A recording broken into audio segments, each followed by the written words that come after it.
December 8th, 2013. This is a Spanish chart of what's supposedly the Tyler solar system, guys, and it's where the planet Hercolubus exists.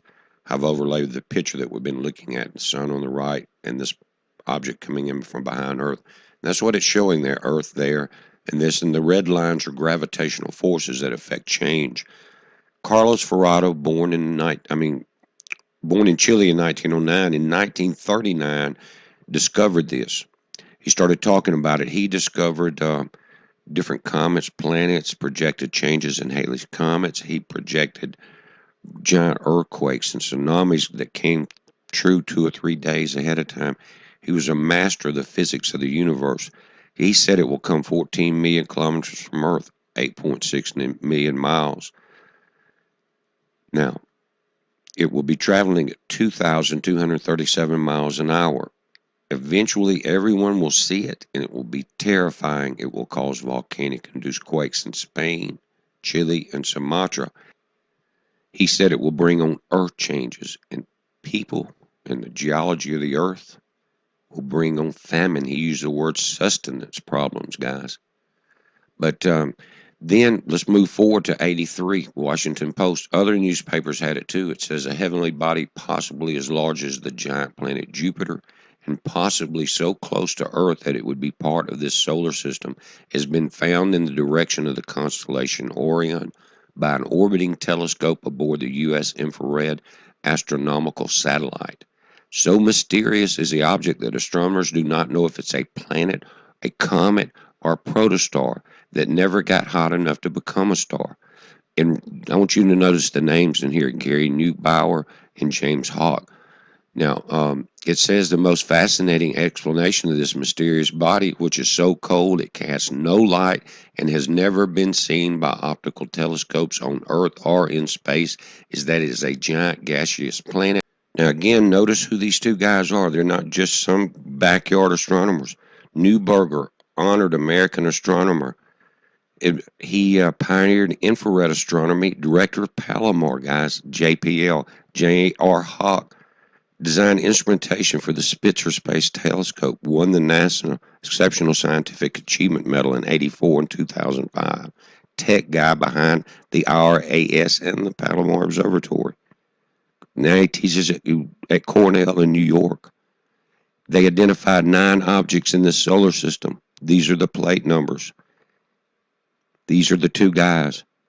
Here, I want you to pause this and look at your tilts of the different planets. Notice Saturn 2673, Earth 23.4. And they're watching this tilt, guys, because the further a planet tilts, the longer the seasons become, the more dramatic, the more problems you have. Earth is currently at 23.4. That's the tilt off zero. It varies from 22.1, you see that, to 24.5. Now, it says because the tilt changes the seasons as we know them, more tilt means more severe seasons, warmer summers, colder winters. Less tilt means less. Cooler summers, milder winters. It's the cooler summers that build up the ice caps, things like that, guys.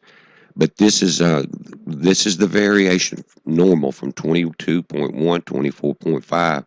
Now there's a phenomenon called a geomagnetic jerk, and it's when instead of this slowly changing, something happens that there's a quick jerk in that change, and it talks about it right here. You can pause this. Now, in 2011, when something happened, they noticed a flare coming from that Tyler solar system in that Spanish chart. That's when the Japan quake hit. After that, look, guys, in the Tampa airport and airports in England had to repaint their north and south degree indicators on their airport runways. That is called a geomagnetic jerk. Now, they killed the funding for those two guys.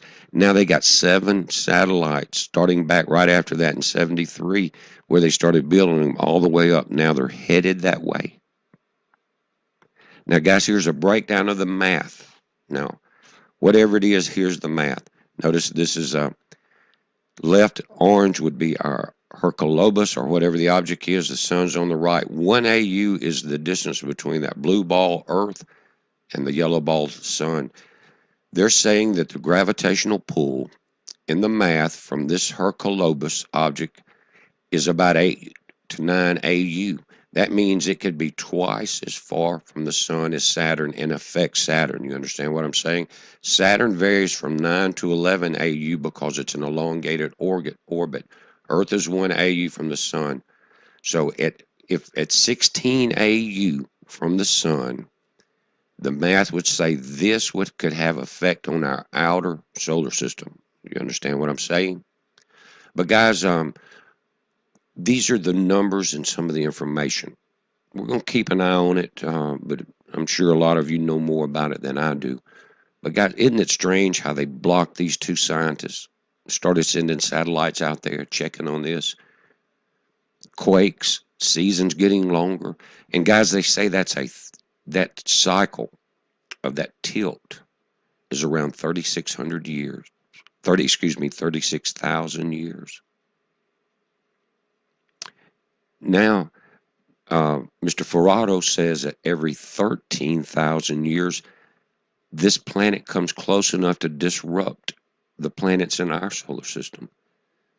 That's the last ice age when the woolly mammoths were found frozen to death with flowers in their mouth in North America around the time of the Great Flood. Just a heads up, guys, just some research I'm sharing. Be safe.